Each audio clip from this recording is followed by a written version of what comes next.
Tu as la parole. Merci, cher Amand. Bonjour ou bonsoir en fonction de où vous êtes.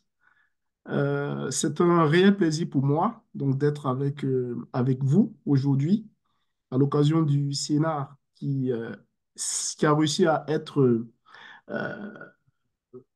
un événement euh, majeur pour tout ce qui concerne les sujets autour de l'intelligence artificielle au Burkina. Donc, c'est un réel plaisir pour moi d'être avec vous aujourd'hui. Donc, mes premiers mots, hein, avant même de me présenter, ça va surtout être des mots de remerciement à l'endroit du comité d'organisation du Sénat et des mots aussi de remerciement à l'endroit de toutes ces personnes. Je vois une salle pleine et je vois pas mal de personnes connectées. Donc, merci à tous hein, pour votre temps et j'espère que à l'issue de cette heure d'échange, on va pouvoir tous, hein, dans tous les sens, apprendre davantage sur cette question. Donc, pour me présenter rapidement, donc, à l'état civil, c'est Sambo Khalifa Sankara. Je suis actuellement installé à Paris, euh, sur Paris, donc depuis un moment. Je suis chez Eni France, Eni France qui est une société euh, qui est dans le pétrole, dans le gaz, dans la production aussi d'électricité. Euh, je suis actuellement du coup responsable du département Business Intelligence au sein de cette entreprise. Et ce département Business Intelligence, c'est un département qui va rassembler tous les profils, on va dire IA, tous les profils data scientist, data analyst, et tous ceux qui s'intéressent chaque jour sur l'intelligence artificielle. Voilà. Par ailleurs, je suis doctorant en intelligence artificielle. C'est vraiment l'autre actualité qui m'anime aujourd'hui. Donc, je fais actuellement pas mal de travaux de recherche, on va dire ça comme ça, sur la thématique IA en lien avec l'énergie, et particulièrement l'énergie solaire. Et d'ailleurs, c'est le sujet qui va nous attendre aujourd'hui. Et en parallèle, voilà, de tout ça, je suis aussi président d'un cercle de réflexion qui se veut un cas de réflexion justement pour faire des propositions, notamment à nos politiques publiques sur toutes les questions, hein, que ce soit sur le volet technologique ou général, on va dire, qui touche à la vie courante de nos concitoyens. Voilà. Donc, je pense que c'est pas mal comme présentation. Je ne sais pas si Alban apparemment qui est là, s'il est d'accord avec moi, mais je pense que tout était dit. Oui, Alban dit que c'est bon, donc on est satisfait aussi. Parfait. Merci. Alors, est-ce que vous voyez mon écran? Je vous partage juste Oui, une page avec... c'est bon? on voit, oui. Vous voyez, très bien. Alors, donc aujourd'hui, pour la thématique qui nous réunit, donc pour rappel, hein, intelligence artificielle et énergie solaire, et la question, quelle stratégie gagnante? Comment faire en sorte que ce combo IA énergie solaire soit, soit quelque chose qui va nous permettre demain d'arriver vers des solutions, on va dire, optimales. Alors, c'est ça la question qu'on se pose cet après-midi. Euh, Ce que je vais faire dans les minutes qui vont suivre, je ne vais pas vous présenter des slides animés. Je vais juste vous présenter. Alors, et là, on va commencer. Je vais vous présenter juste la thématique qui est en cours. Et je préfère que ça soit plus un talk libre. Et par la suite, on pourrait effectivement passer dans une phase de questions-réponses, dans le cas où voilà, il y a des questions, des points que vous attendez qui ne seront pas abordés lors de cette heure. Et donc, je vois l'échange en trois points. On va commencer déjà par rappeler rapidement quelques définitions clés sur ce que c'est que l'intelligence artificielle, ce que c'est que l'énergie solaire.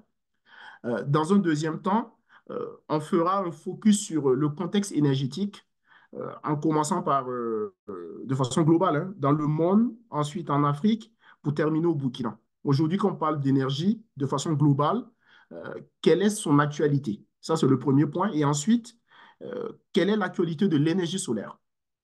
Et pour terminer, on pourra du coup maintenant répondre à la question du jour en mettant en évidence des sujets, des expériences qui existent actuellement sur ce combo-là, IA, énergie solaire. Et je vous partagerai aussi, on va dire, les premiers éléments de mes travaux de recherche. Bon, évidemment, vous me comprendrez, hein, je ne pourrais pas aujourd'hui tout partager, sinon, sinon il y aura plus de, on va dire, il y aura plus de conclusion de thèse, mais je vais vous partager les informations qui sont possibles de partager aujourd'hui, en vous donnant bien sûr rendez-vous dans quelques mois pour la version finale.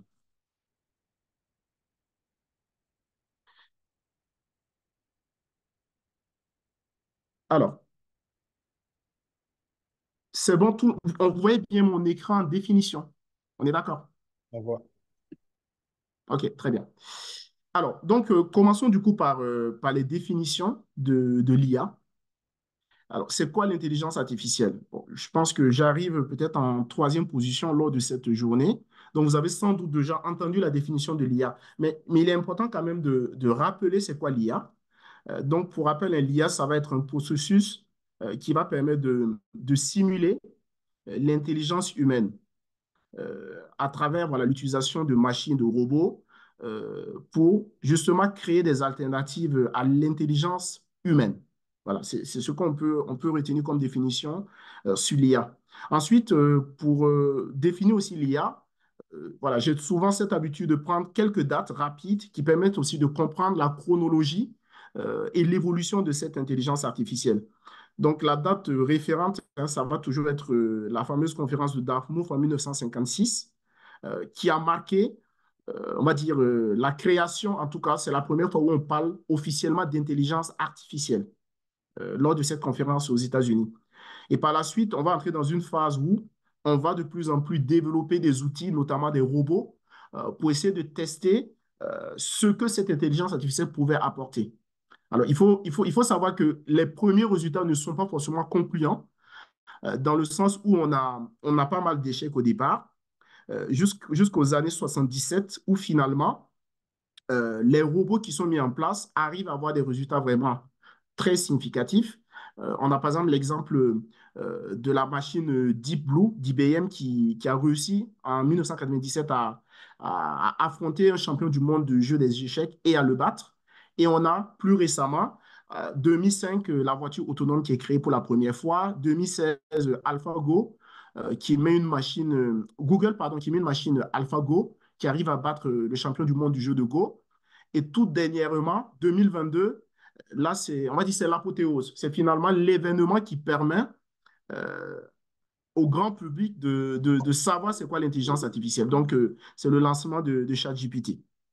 Voilà. Voici ce qu'on peut dire un peu sur l'intelligence artificielle.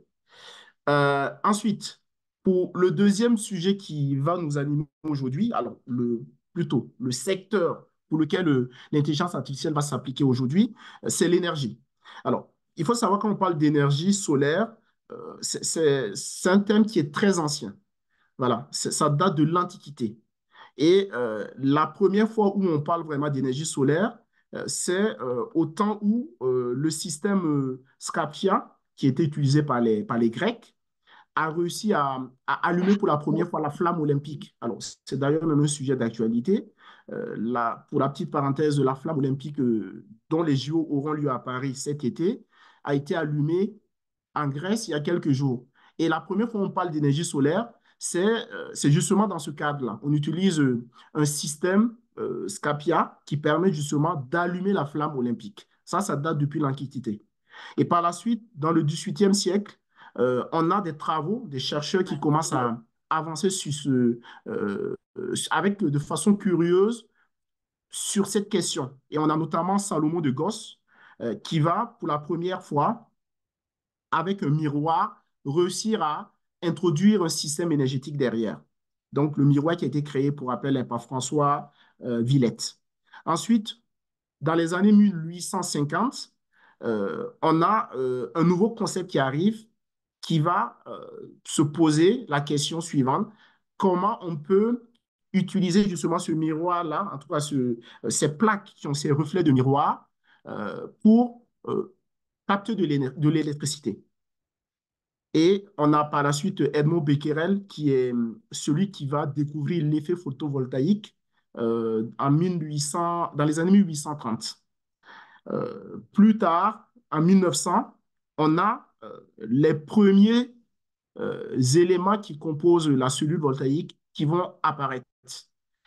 1954, on a pour la première fois la constitution d'une plaque solaire.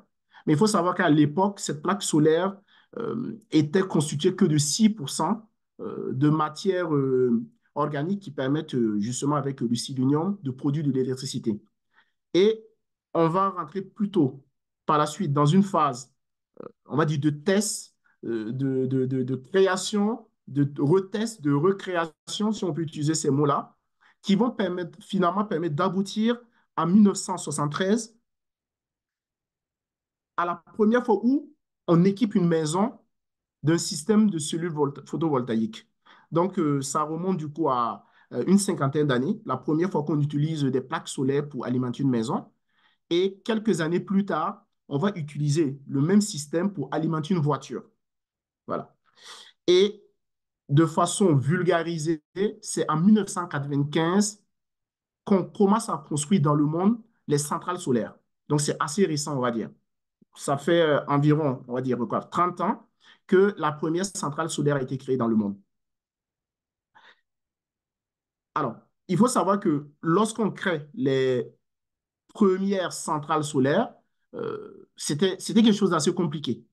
Voilà, il fallait justement continuer à faire des travaux de recherche pour affiner les matières qui constituent le panneau solaire. Alors, on ne va pas entrer aujourd'hui dans les notions techniques de comment on fait les panneaux solaires, mais il faut savoir qu'un panneau solaire, c'est plusieurs composants hyper complexes à mettre en place et qui est surtout coûteux. Ouais, et vous comprenez par la suite, je le prévois dans la présentation, pourquoi aujourd'hui c'est assez compliqué au fait d'avoir des projets solaires dans nos pays.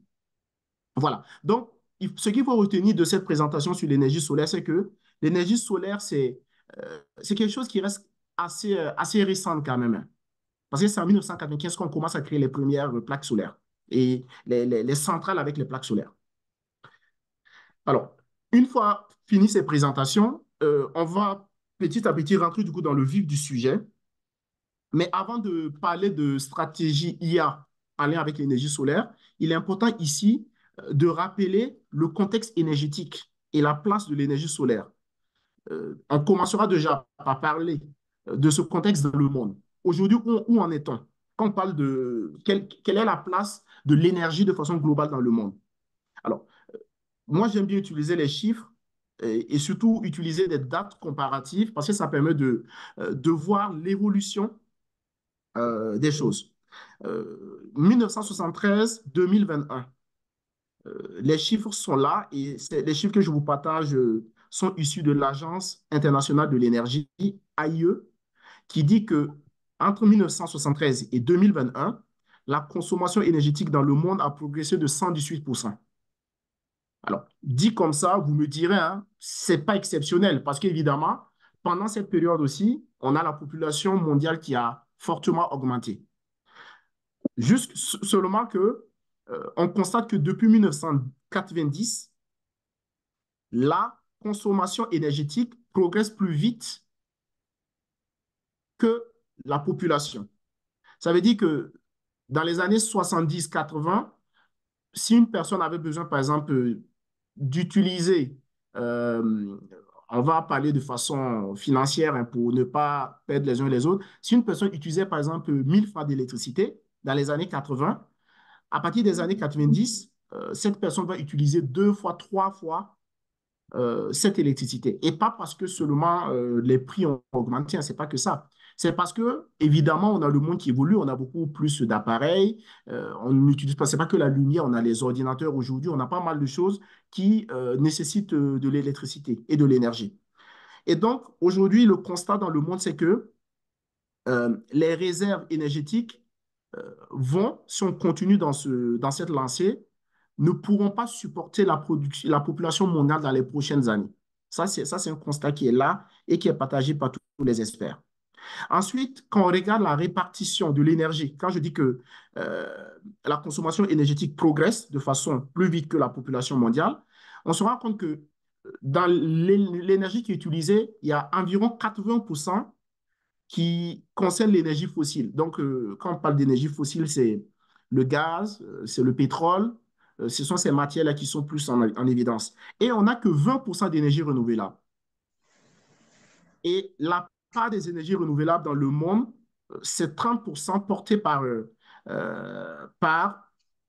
les pays asiatiques, et dont notamment la Chine. Ensuite, si on passe maintenant à la place de l'énergie solaire dans le monde, on se rend compte que euh, le solaire, donc l'énergie solaire, occupe une place importante, tout comme l'éolien. Parce que quand on parle d'énergie renouvelable, vous avez plusieurs. Mais les deux qui vont vraiment être en avant, c'est le solaire et l'éolien. Et un chiffre qui est assez déterminant, c'est que on constate qu'en 2021, le solaire représente que 3% de l'électricité mondiale. Autant vous dire que c'est très faible, pour ne pas dire insignifiant. En 2024, la fin 2024, les experts parlent de 5% de l'électricité mondiale pour ce qui concernera la part du solaire.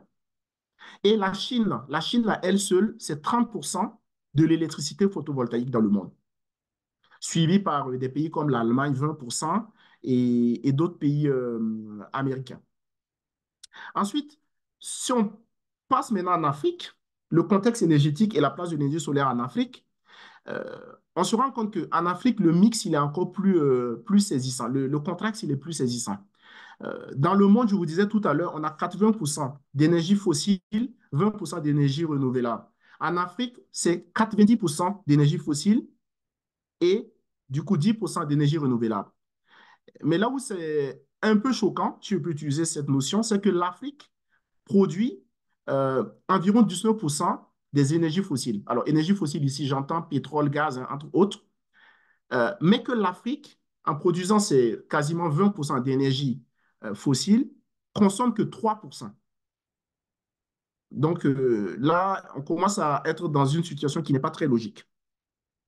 Et quand on va prendre des exemples, par exemple, vous prenez le Niger et la Namibie, qui sont deux pays qui produisent beaucoup d'uranium. Euh, Évidemment, cet uranium-là qui est produit est principalement orienté vers l'Europe et l'Amérique. Parce qu'en Afrique, aujourd'hui, on n'a que des centrales nucléaires en Afrique du Sud. Il n'y a que deux. Il n'y a que deux réacteurs nucléaires qui sont en Afrique du Sud. Alors, quelle est la place de l'énergie solaire maintenant en Afrique? Il faut savoir que l'Afrique aujourd'hui, c'est le continent qui a le plus grand gisement solaire au monde. Et les réserves solaires en Afrique sont 2 fois plus importantes que ce qu'on trouve en Asie. Mais tout à l'heure, vous vous souvenez, j'ai dit qu'en Asie, et notamment en Chine, il y a 30% de la production mondiale d'énergie solaire qui, qui est effectuée en Chine. Alors que la Chine, c'est 2 fois moins que ce que porte l'Afrique. Et ensuite, quand on prend par exemple la Libye, le Tchad, l'Égypte, le Soudan, quand on prend la zone qui encercle ces pays, c'est la partie du monde où il y a le plus de soleil. C'est là où brille plus le soleil dans le monde. On parle environ de 4300 heures de soleil par an dans cette partie d'Afrique. Alors, avançons. Maintenant, si on parle du Burkina, aujourd'hui, quel est le contexte énergétique au Burkina? Alors, pour ceux qui sont au Burkina, je ne vous apprends rien. On a récemment eu une actualité très chargée concernant l'énergie. Euh, et c'est d'autant plus intéressant que quand cette actualité elle était chargée, on avait aussi, il me semble, de très fortes températures. Donc voilà, donc c'est évidemment des éléments qui interpellent. Mais pour parler du contexte énergétique burkinabé, il faut savoir qu'au Burkina, environ 80% de la population utilise l'énergie à partir du bois. Voilà. Une fois qu'on a dit ça, ça ne choque personne. C'est précisément ce qui se passe en monde rural. On va utiliser plus le bois pour se chauffer, pour préparer voilà, sa nourriture, etc., etc. Et la zone rurale va utiliser aussi, bon, évidemment, beaucoup de biomasse comme type d'énergie. Et ce qui est assez important ici à mettre en évidence aussi, c'est qu'au Burkina aujourd'hui, on estime à environ 500 000 tonnes d'hydrocarbures par an. Et ces 500 000 tonnes d'hydrocarbures par an vont permettre, entre autres, d'assurer une production d'électricité. Au Burkina, l'électricité, c'est très simple. C'est 70% d'énergie thermique, environ 8% d'énergie hydroélectrique, pardon, et le reste, c'est principalement de l'énergie importée, notamment via par nos pays voisins, entre autres. Et on a aujourd'hui au Burkina 50% de la population qui bénéficie d'électricité. Ce qui veut dire qu'on a 50% de la population aujourd'hui qui n'a pas accès à l'électricité. Et quand on part au niveau rural, alors 50% c'est au niveau urbain, pour préciser. Mais au niveau rural, les chiffres tombent à 10-15%. Maintenant, quelle est la place de l'énergie solaire au Burkina? Le Burkina aujourd'hui détient, euh, c'est l'un des pays qui a le meilleur ensoleillement en Afrique de l'Ouest. On a environ 7 heures et demie d'ensoleillement par jour. C'est l'un des meilleurs taux d'ensoleillement en Afrique de l'Ouest notamment. Et aujourd'hui, le potentiel solaire au Burkina, il est énorme. Et pour parler des projets solaires, euh, on a le projet solaire de Zaktouli, qui pendant très longtemps a été euh, le plus grand projet solaire en Afrique de l'Ouest. Alors aujourd'hui, ce n'est plus le cas. De toute façon, on a d'autres pays qui ont construit des centrales beaucoup plus grandes en termes de production. Et donc, ce qu'il faut retenir finalement de cette partie du contexte énergétique et de l'énergie solaire dans le monde, en Afrique et au Burkina notamment, c'est qu'on est un peu à la croisée des chemins, dans le sens où tout le monde est convaincu que nous ne pourrons pas continuer de cette façon. C'est-à-dire, on ne peut plus continuer à se reposer que sur les énergies fossiles pour assurer nos besoins énergétiques. On est convaincu que l'utilisation des énergies renouvelables, dont l'énergie solaire, est vraiment une solution importante, une solution qui va nous permettre d'assurer non seulement la transition énergétique, mais aussi de réduire tout ce qui est, on va dire, pollution, tout ce qui est finalement effet qui crée le changement climatique qu'on constate aujourd'hui. Tout le monde est conscient de ça. Après, pourquoi concrètement, pourquoi on n'arrive pas à avoir de réels projets énergétiques dans nos pays, en Afrique de façon globale, euh, et même dans le monde, hein, c'est assez compliqué. On peut se rendre compte que c'est assez complexe de mettre en place des projets qui tournent autour de l'énergie. Alors, du coup, là, on va maintenant rentrer, une fois qu'on a parlé des définitions, on a parlé du contexte, on va entrer maintenant dans le vif du sujet. Mais il était important pour moi déjà de poser le cadre et de donner du contexte à tout un chacun par rapport à ce que c'est que l'énergie aujourd'hui, ce que c'est que l'énergie solaire aujourd'hui. Et maintenant, on peut parler de l'IA avec l'énergie solaire. Alors, il faut savoir que globalement, quand on parle du combo IA-énergie solaire, il y a énormément de choses qui sont faisables. La bonne nouvelle, c'est qu'on a des expériences qui sont déjà en cours. On a des projets qui sont déjà concluants parce ils ont déjà fait leurs preuves un peu partout dans le monde.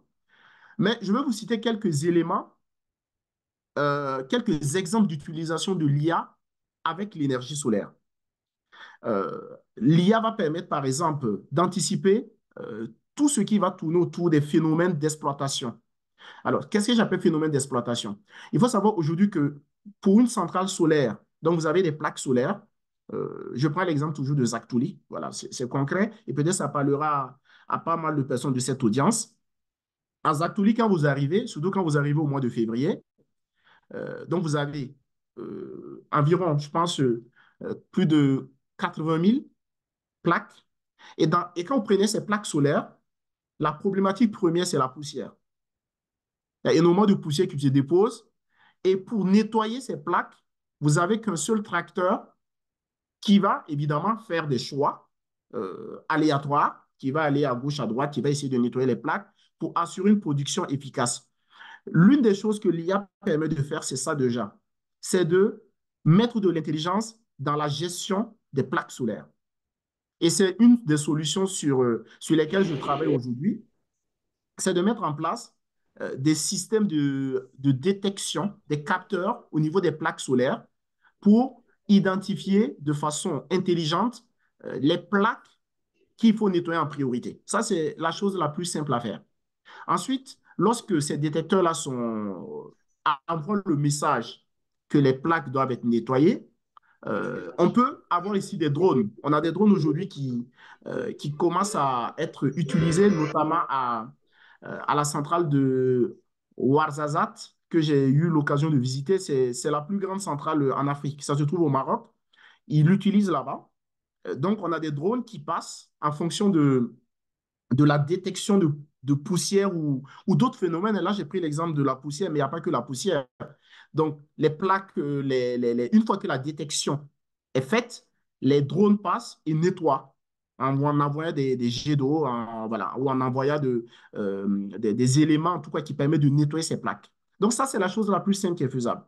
Ensuite, avec l'intelligence artificielle, il y a un autre type d'usage qui est possible, c'est dans le suivi de la production. Alors, aujourd'hui, il faut savoir que une centrale solaire avec ses plaques solaires a besoin évidemment d'anticiper sur les facteurs météorologiques. Quel temps il va faire?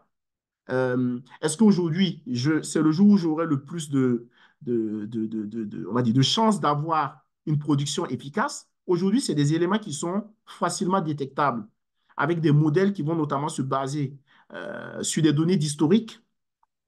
Alors, même si aujourd'hui on a des changements climatiques qui viennent un peu fausser ces données, mais de façon globale, avec les données d'historique, on est capable aujourd'hui de prévoir des modèles qui vont chaque jour accompagner les agents au niveau des centrales solaires pour les donner les méthodes, les voies et moyens à suivre pour assurer une production efficace.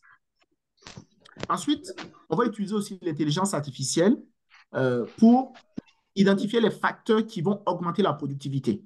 Alors, je pense que beaucoup le pensent, mais malheureusement, ce n'est pas le cas. On pense que le fait d'avoir beaucoup de soleil assure une production efficace. Ce n'est pas le cas. Voilà. Trop de soleil, malheureusement, pour l'énergie solaire, ce n'est pas bon.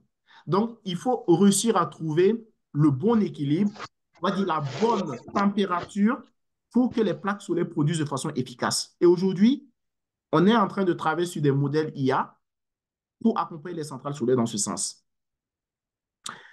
Ensuite, si on essaie d'avancer, en supposant justement que des modèles existent, permettent aux centrales solaires de produire de façon efficace, il faut maintenant penser à la consommation énergétique. Comment on s'assure que l'énergie qui est produite à partir de ces panneaux solaires, déjà, est bien stockée?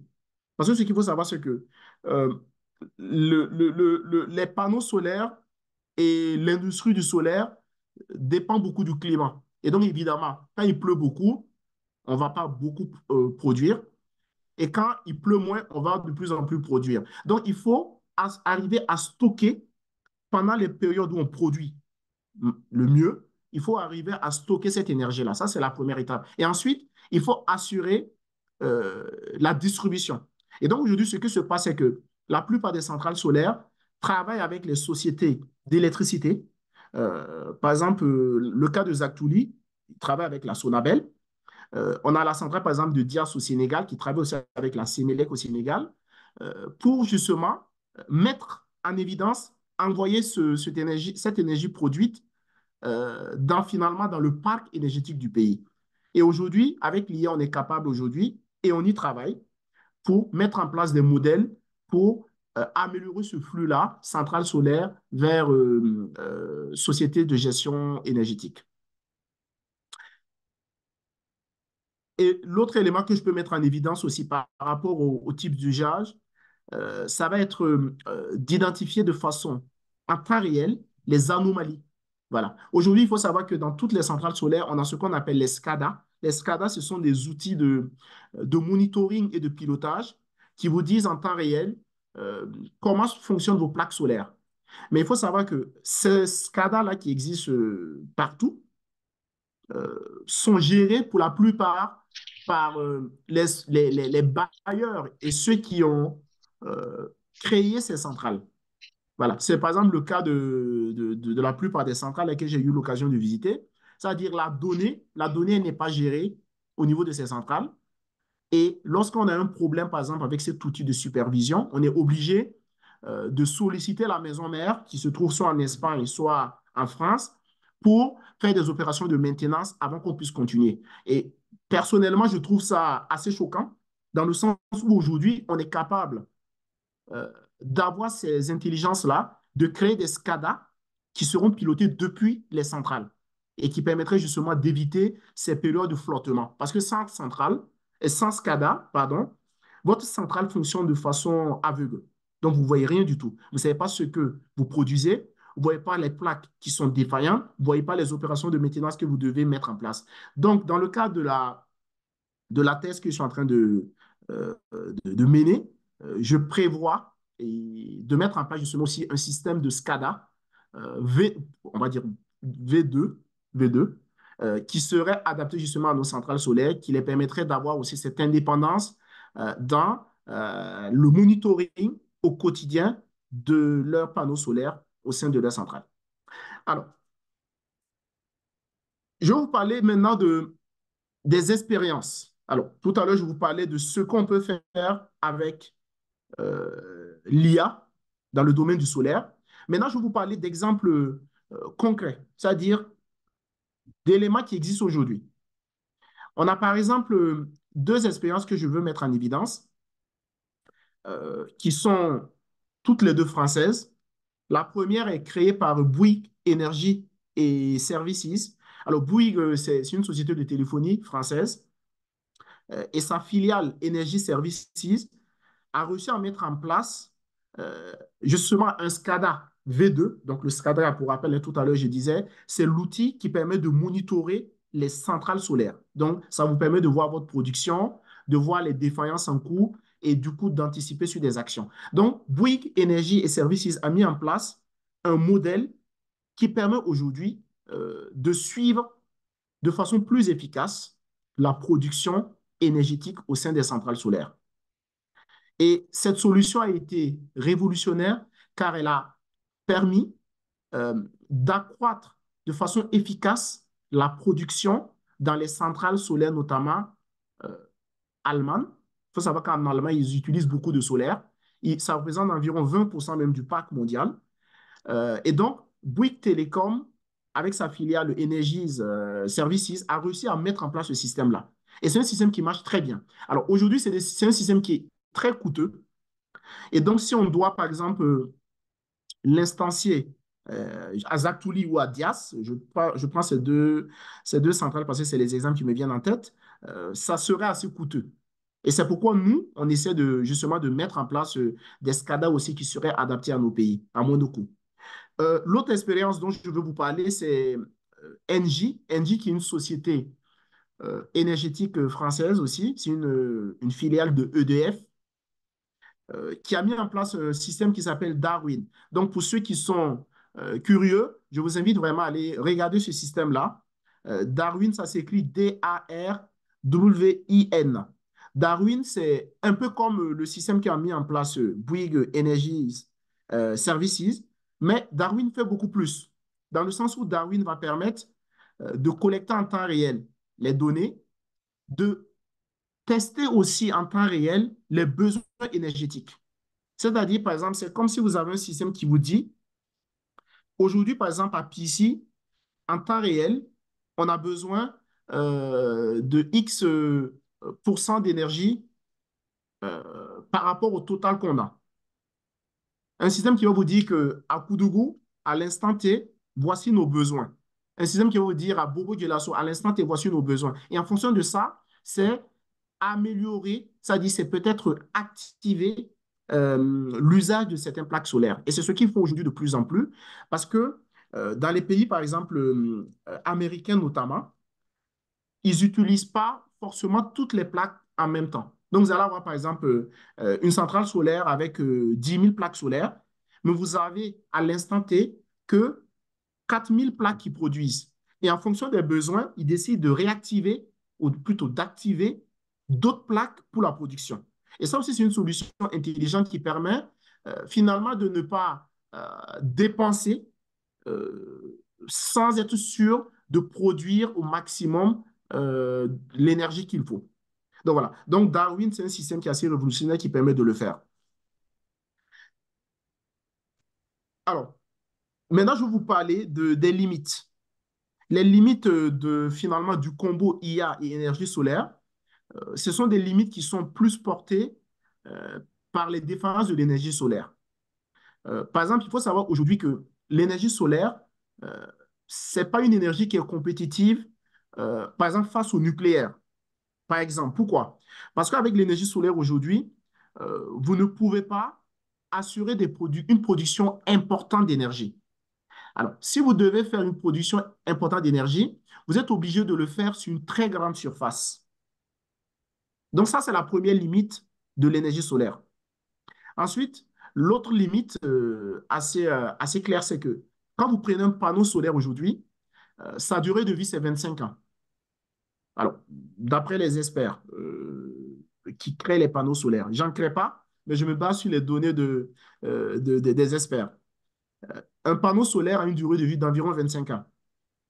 Et on se dit qu'au-delà de ces 25 ans, ses capacités de rendement diminuent considérablement. Ensuite, il faut savoir que, comme je le disais tout à l'heure, l'utilisation des panneaux solaires, c'est par rapport au temps. Et donc, quand il fait beau, vous allez produire. Quand il fait moche, vous n'allez pas produire. Donc, vous êtes finalement dépendant des caprices du temps. Et l'autre élément, c'est que le coût du panneau solaire aujourd'hui et de son installation, ça reste élevé. Donc, ce n'est pas quelque chose qui est accessible aux citoyens lambda. Voilà. Donc, ça, c'est les limites que je mets en évidence. Alors, mais ces limites, quelque part aussi, c'est ça qui doit nous permettre aujourd'hui de dresser les axes d'approfondissement et de pouvoir faire en sorte que ces limites ne soient pas finalement des limites, mais que ce soit justement les axes de travaux de recherche, justement, pour permettre de les minimiser au maximum. Par rapport aux axes d'approfondissement, partant de ces limites, il faut aujourd'hui, et c'est déjà des systèmes qui sont en cours de développement, il faut développer des modèles IA pour accompagner le stockage. Comment stocker l'énergie qu'on produit lorsque on est en période idéale, euh, il faut le stocker, mais de façon intelligente. On ne stocke pas l'énergie comme on stockerait, c'est pas, de l'eau dans des bidons. Il faut toute une intelligence autour de ça parce qu'il faut savoir que de façon globale, la plus grande difficulté aussi des centrales solaires, hormis le côté exploitation, c'est le stockage. Vous avez des productions, mais vous avez énormément de pertes au moment du stockage. Et aujourd'hui, avec l'intelligence artificielle, on est capable de minimiser au maximum ces pertes d'énergie au moment du stockage.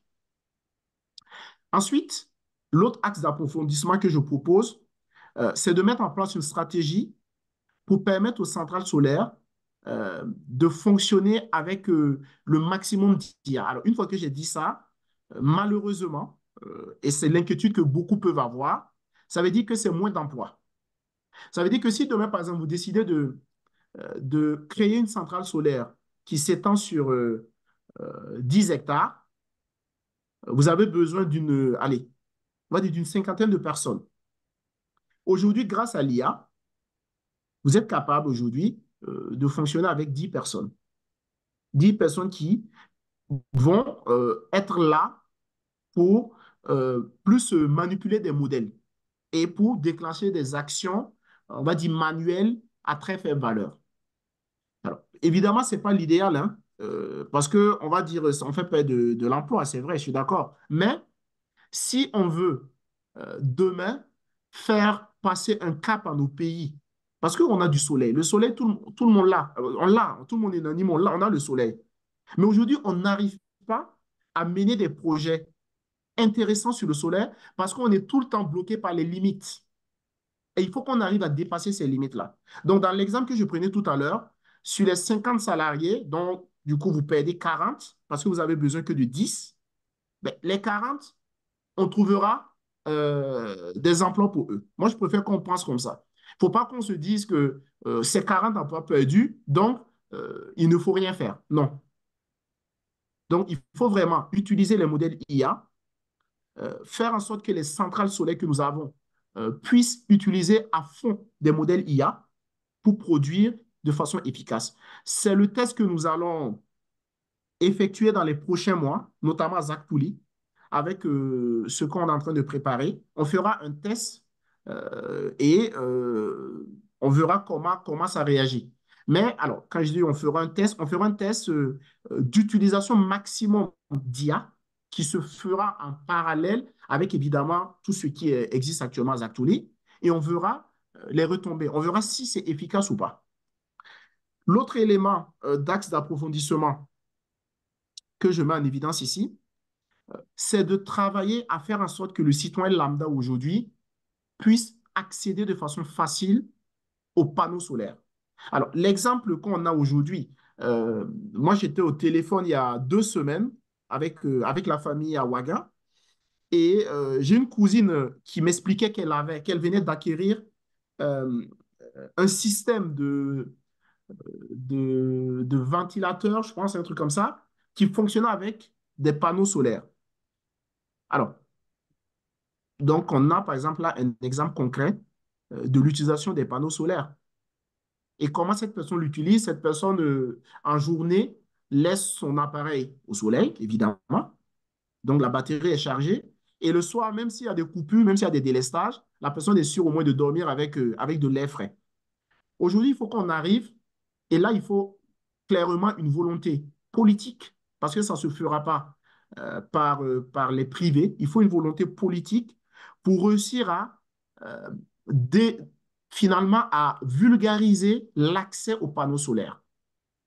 Il faut qu'on arrive à permettre aux particuliers qui peuvent, moyennant un prix forfaitaire, d'installer des panneaux solaires chez eux. Ça serait vraiment aussi, hein, ça serait aussi une très bonne chose pour la Sonabel. Parce que ce que je peux vous dire, c'est que, alors moi, aujourd'hui, je suis dans une entreprise énergétique. Donc, on vend de l'électricité et du gaz, mais on commence aussi à commercialiser l'énergie photovoltaïque. Donc, on va proposer de plus en plus à nos clients d'installer chez eux des panneaux solaires. Et ce qui est intéressant, c'est que la personne qui installe les panneaux solaires à son domicile va non seulement assurer euh, une bonne partie de ses besoins énergétiques, donc la personne va pouvoir regarder sa télé, allumer ses lumières, utiliser son frigo, mais derrière, si la personne a une production importante, elle pourra même revendre cette énergie. C'est-à-dire, vous installez les panneaux solaires chez vous, vous avez un bon système de stockage qui est mis en place, vous l'utilisez vous, et derrière, le surplus, vous pouvez même le revendre à la Sonabel. C'est ce système de plus en plus qui est proposé ici, notamment en Europe, et qui permet finalement, imaginez que 10 personnes ont des surplus de stockage. Donc, ce surplus-là, via un système intelligent, est déversé dans le réseau et derrière, ben, va servir soit à vos voisins qui n'ont pas de panneaux solaires chez eux, soit à d'autres personnes qui sont beaucoup plus lointaines. Mais aujourd'hui, on est capable non seulement d'avoir les plaques solaires pour notre propre utilisation, mais même pour faire du business. Et donc, il faut à ce niveau qu'il y ait une volonté politique, des réflexions qui soient menées pour qu'on puisse aboutir. Mais sans doute, ça sera aussi l'avenir dans nos pays. Et le dernier point que je veux vraiment mettre en évidence, c'est euh, investir au maximum dans la recherche. Alors, déjà, quand on parle d'intelligence artificielle, il y a énormément de questions qui sont encore en suspens. Même les pays les plus développés aujourd'hui n'ont pas toutes les réponses sur l'intelligence artificielle.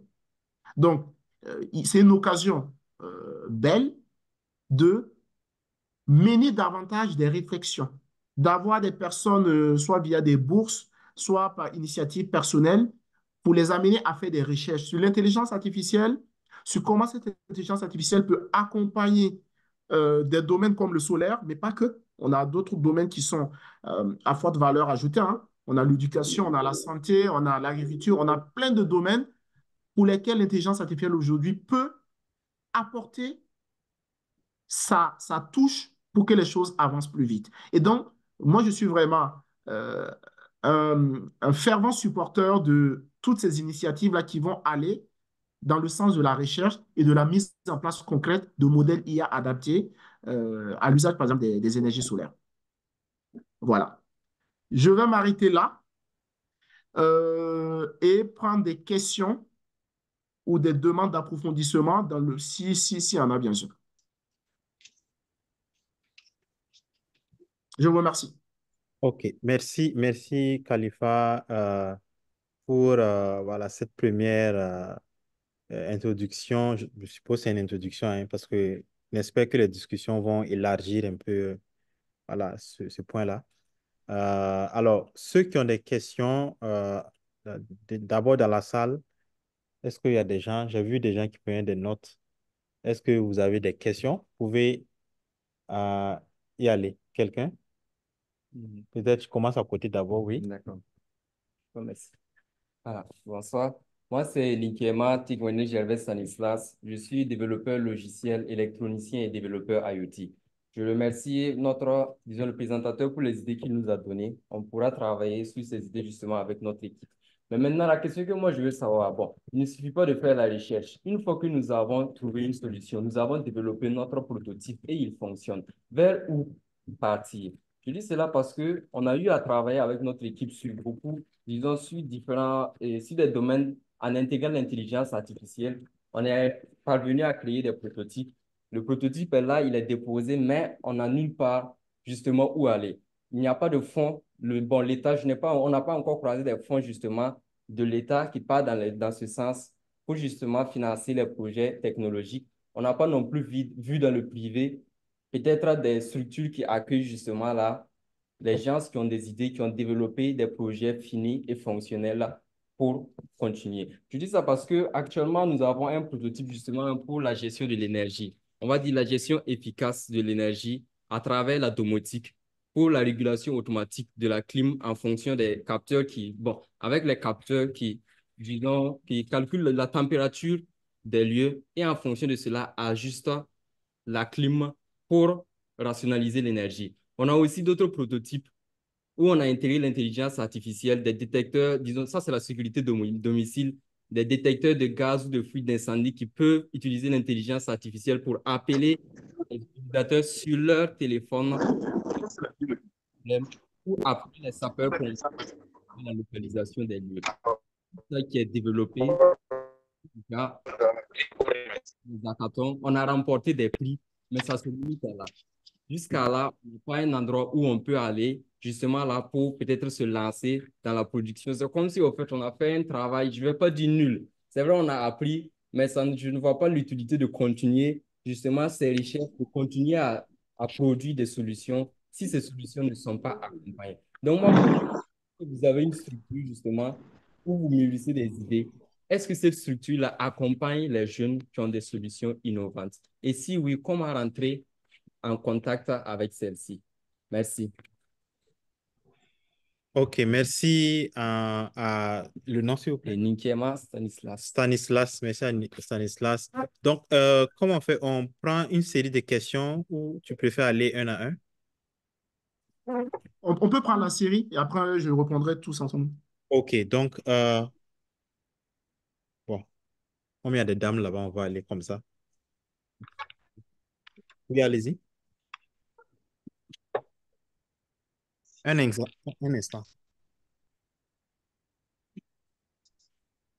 Oui, allez-y. Ok, bonsoir, Madame Tinto.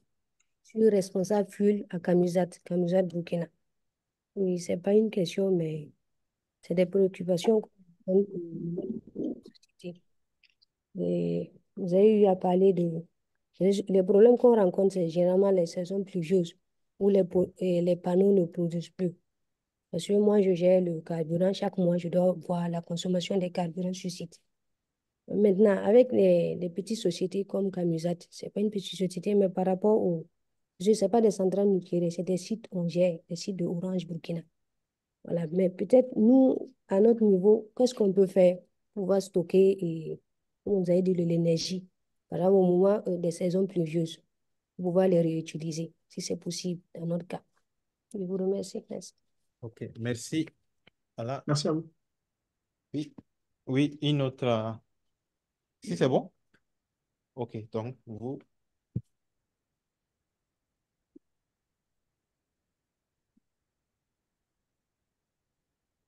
Oui, allez-y. OK. Et merci à Monsieur Sambo pour la brillante présentation. Et je suis Améro Félix, ingénieur énergéticien et énergie renouvelable, aussi passionné de l'IoT. Voilà, je reviens un peu par rapport à la préoccupation de Monsieur Nikiema. Il faut dire que c'est vraiment une réalité qu'on rencontre. Et dans le domaine de l'IoT, on développe assez de prototypes, mais on est toujours à l'échelle du prototypage. Voilà. On n'arrive pas concrètement à implémenter nos projets et tout. Et là, vous avez parlé d'un aspect qui vraiment me plaît très bien, et les capteurs de détection de dépôt de pièces sur les centrales. Et j'ai eu la chance aussi de visiter la centrale de Zaftouli où c'est effectivement un tracteur qui assure le nettoyage sur 2 semaines. Et au cours des 2 semaines, d'ici ils vont finir le nettoyage, ils sont obligés encore de reprendre. Et par exemple, dans ce cas, si nous, jeunes, et se lançons dans le projet, euh, dans de tels projets, comment est-ce qu'on a de l'accompagnement pour réaliser les prototypes? Comment acquérir les drones, les capteurs pour faire le prototype et tester? Et comme Nikiema l'a si bien souligné, s'il y a des structures vraiment qui sont prêtes à accompagner les jeunes dans ce sens, je crois que bon, on a quand même l'audace aussi de pousser la réflexion, de travailler pour proposer des solutions afin de pallier aux problèmes que nous faisons face.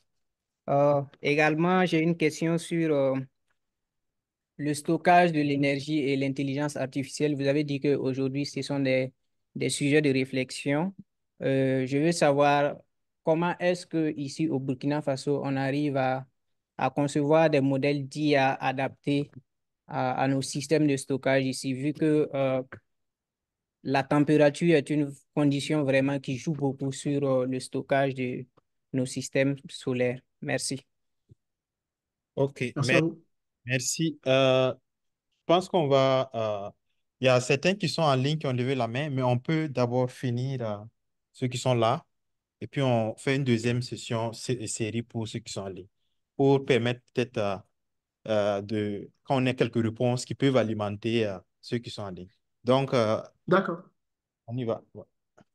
Très bien. Merci. Déjà, merci aux trois personnes pour les questions très pertinentes. Déjà, pour la première question, la question de M. Nikiema, avant même de répondre à votre question, moi, je tiens à vous féliciter parce que je trouve que ce sont ces initiatives qui vont permettre justement le fait de mettre des prototypes en place, de les tester, de participer à des concours, de remporter des prix. Je pense que c'est ça qui va permettre demain d'avoir un écosystème adapté pour faire en sorte que l'énergie solaire ait vraiment toute sa place au Burkina. Donc, moi, je tenais déjà à vous féliciter, vous et votre équipe, pour vos projets dans ce sens. Ensuite, pour revenir, par rapport à votre question, si j'ai bien compris, vous mettez en évidence le fait que vous faites l'effort, vous mettez en place des solutions, mais derrière, ça reste à l'étape du prototype parce que vous n'avez pas d'accompagnement pour le mettre en application ou en production, pour parler de façon purement technique. Alors, en fait, c'est une problématique qui est partagée, qui est partout pareille. Moi, j'ai beaucoup fait le Sénégal et récemment, j'y étais d'ailleurs. Et j'ai rencontré des jeunes avec qui je travaille aujourd'hui et qui ont exactement la même problématique. Alors, j'ai en parallèle du coup de la thèse que je suis en train de faire, eu la chance de rencontrer voilà, des personnes, hein, c'est des philanthropes, des personnes vraiment qui sont intéressées par ces projets qui tournent autour du solaire. C'est des personnes qui sont vraiment convaincues que le solaire en Afrique, c'est un domaine dans lequel on peut se faire de l'argent. Euh, donc, on pourra à l'occasion, et je pense que c'est aussi le point de monsieur Yamuro, troisième personne qui a intervenu, on pourra, alors on ne va pas le faire dans cette session publique, hein, on pourra justement après se parler. Là, je vous présente mes coordonnées, vous avez notamment mon adresse mail. On pourra être en contact pour voir comment on pourrait approfondir ce point. Mais il est évident, et je tiens à vous rassurer tout de suite, tout ce que vous faites dans le domaine du solaire, toutes les solutions que vous mettez en place, ce n'est pas nul. Parce que je pense que vous avez prononcé ce mot. Ce n'est pas nul, loin de là. Je pense qu'aujourd'hui, la problématique que nous avons, c'est que on reste, euh, on reste bloqué sur les limites. Voilà. Parce que quand tu parles, moi j'ai eu l'occasion lors de mes différents séjours au Burkina notamment de parler avec des responsables. Lorsqu'on parle de l'apport de l'énergie, on a tout de suite cette phrase, ah mais c'est trop cher, c'est coûteux et ça ne produit pas assez. Ça c'est vrai. Sauf que là, on reste bloqué sur les limites, alors qu'il y a des solutions qui existent. Et justement, je pense qu'on est capable aujourd'hui, il faut qu'on arrive, nous, hein, je nous mets tous dans le même sac, il faut qu'on arrive à mettre en place des solutions qui vont finir de rassurer les uns les autres. Pour l'instant, on a des initiatives qui existent, mais qui n'ont pas encore réussi à créer vraiment ce déclic, notamment chez certaines autorités. Donc, on va, je pense, tous ensemble y arriver à le faire. Madame Tinto, qui mettait en évidence une préoccupation hein, par rapport au stockage. Au stockage dans le cadre, par exemple, d'une entreprise, d'une PME, hein, si j'ai bien compris. Vous êtes responsable d'une PME et vous mettez en évidence votre difficulté, évidemment, de stocker votre énergie en saison pluvieuse. Aujourd'hui, ce sont des systèmes qui existent. Après, il faut toujours voir le coût que ça va vous coûter. Voilà, le coût par rapport à vous, vos capacités de production. En fait, c'est une équation il faut résoudre. Vous avez, je ne sais pas quelle est la capacité de votre production. Je ne sais pas combien de panneaux solaires vous avez. Je n'ai pas ces informations. Donc, il est un peu difficile pour moi de vous parler de système de stockage. Mais sachez que les systèmes de stockage existent, mais ce sont des systèmes qui sont plus adaptés aux centrales, aux centrales avec une certaine capacité. Et donc, si votre structure n'a pas énormément de plaques solaires, peut-être que ce n'est pas la solution la plus intéressante. Par contre, il y a quand même d'autres solutions alors, qui vont se faire avec des batteries classiques. Hein, mais même au niveau des batteries simples, on a aujourd'hui des batteries qui sont adaptées pour conserver de façon plus efficace cette énergie-là. Et donc, pareil hein, que pour M. Nikiema, moi, je suis assez ouvert hein, pour qu'on puisse prolonger cet échange. Hein. Vous pouvez me faire un mail et on verra comment on essaie de creuser ce point ensemble. Et pour terminer, M. Yamego, qui avait aussi la même préoccupation que M. Nikiema hein, sur le fait que les prototypes restent à l'état prototype. Hein. On a des MVP qui ne sont jamais mis en production. C'est pareil. Je vous propose de rester en contact pour voir comment on peut essayer de trouver des solutions ensemble via voilà, les canaux que j'ai pu, moi, avoir dans le cadre de la thèse que je prépare. J'ai pu rencontrer certaines personnes qui peuvent regarder de près vos projets. Et je pense que vous avez une question sur comment faire le stockage avec le système burkinabé, sachant qu'il est compliqué. C'est des systèmes qui sont complexes. Mais justement, ce sont les travaux qui sont en cours. Permettez-moi juste peut-être de ne pas aujourd'hui vous décrire tous les éléments, mais je vous donne rendez-vous très vite dans les prochains mois avec des solutions claires qui sont en train d'être testées et qui vont sans doute permettre de répondre de façon efficace à cette question. Ok, merci pour cette première session, première séance de questions. On va aller en ligne et pour ceux qui sont là, qui ont toujours des questions, ils pourront revenir. Donc, en ligne, je vois Célestin Cambou. Si je me rappelle bien, il est de la Sonavel. Donc, Allô? allez-y. Oui, bonsoir. Bonsoir. Oui, c'est les apports, on peut les faire maintenant ou bien c'est à la fin? Allez-y, allez-y. Oui, donc en tout cas, merci vraiment, Monsieur Sankara, pour cette brillante présentation. Je dois dire que, étant du domaine de l'énergie, justement, l'intelligence artificielle est quelque chose qui me passionne. Donc, je tente de l'adapter autant que possible à mon domaine. En fait, je voudrais revenir sur certains chiffres, justement, concernant le domaine énergétique du Burkina. Il faut reconnaître qu'il y a des efforts quand même qui sont faits au niveau du Burkina concernant une intégration plus massive en fait des énergies renouvelables.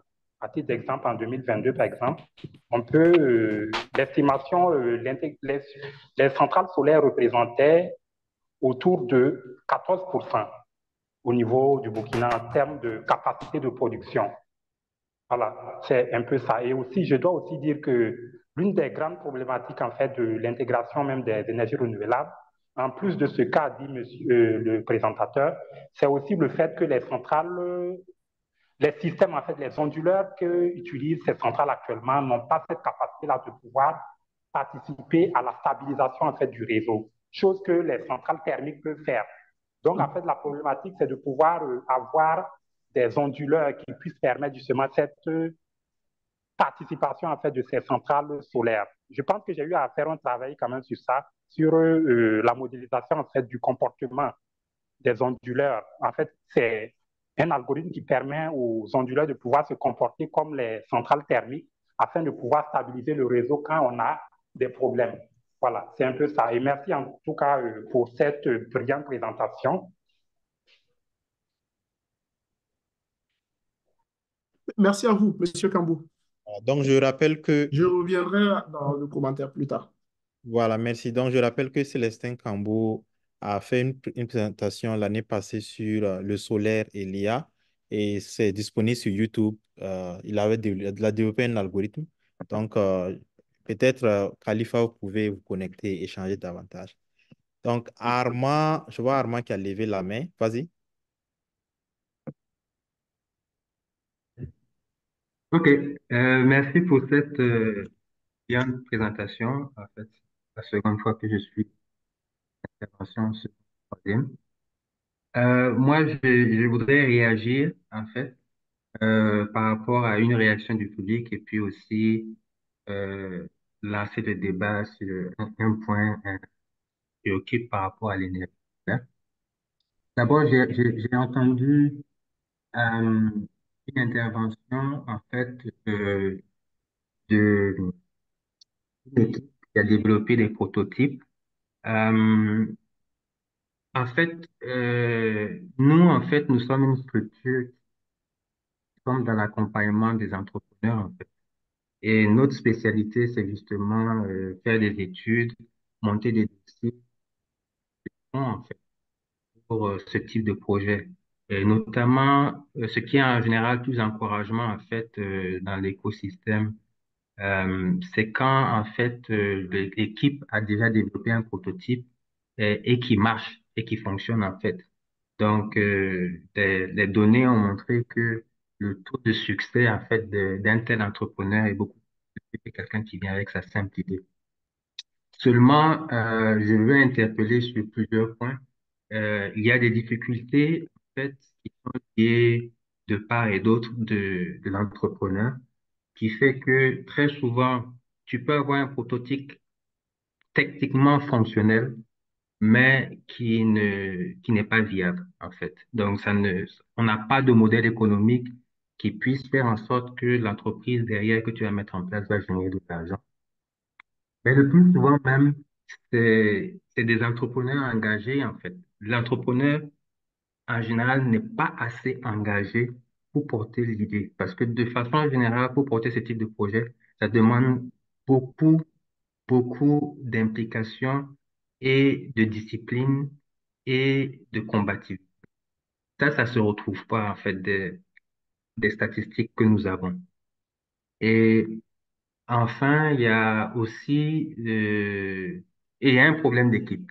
Très souvent, vous avez une équipe qui n'est pas assez complète en fait. Donc, il y a pas mal de problématiques, en fait, qui doivent être adressées d'abord au sein de l'équipe. Maintenant, pour l'entrepreneur, ce qui est un frein souvent, c'est la méfiance, en fait, de faire accompagner, en fait, de peur de voler son idée, de peur de ne pas avoir confiance à la personne ou à la structure, en fait, qui les accompagne. Mais ça, c'est partout, en fait. Et il y a des cas, il y a un cadre juridique qui existe, en fait. Et ces choses-là dès le départ, en fait, peuvent être résolus, en fait, par la signature de documents. Après, il faut regarder et se renseigner, en fait, par rapport à la structure, en fait, quel a été de par son passé les activités, quel a été, en fait, le rendement et sa fiabilité vis-à-vis des personnes qu'elles accompagnent. Maintenant, ça me conduit justement à un des problèmes que notre intervenant a soulevé.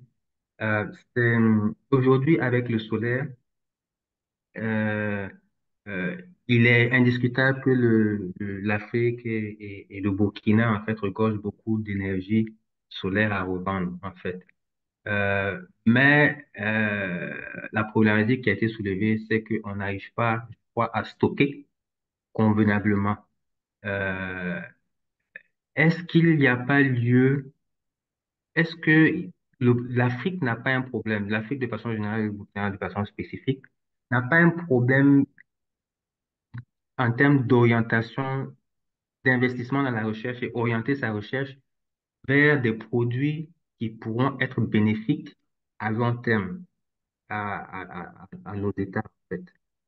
Que, si aujourd'hui on a des solutions énergétiques qui nous permettent d'exploiter à moindre coût l'énergie solaire, je crois que ça va nous bénéficier principalement à nous. Mais est-ce que encore on a résolu ces problèmes de stockage de capacité? Et vous avez mentionné que les plaques solaires sont chères et que la recherche dans le domaine n'est pas aboutie. Il faudrait travailler, que le Burkina devrait davantage investir pour produire en fait des plaques solaires ou inventer de nouveaux produits plus, qui correspondent mieux à nos besoins en fait. Pour justement développer ce secteur. Je ne sais pas si vous, dans le cadre de votre recherche, vous êtes penché vers cela en fait et comment vous plaidez cela en fait auprès dans l'écosystème en fait. OK. Je OK, suppose que la merci. OK. Donc, peut-être dernière question de cette deuxième session-là, c'est Moubarak, Moubarak Zouré. Allez-y. Ok, merci. Merci pour votre présentation. C'est un sujet, c'est vrai que c'est pas mon domaine, mais ça m'intéresse beaucoup parce que c'est l'un de nos plus grands défis au Burkina. Alors, j'ai deux questions. La première question, c'est, en fait, moi, j'aimerais savoir, pour quelqu'un qui n'est pas du domaine et qui voit que, bon, le Burkina, comme on le dit, on a une ressource naturelle, c'est le soleil. Bon, et puis beaucoup d'autres pays africains de façon générale, et que en même temps, comme paradoxe, voilà, on manque d'énergie.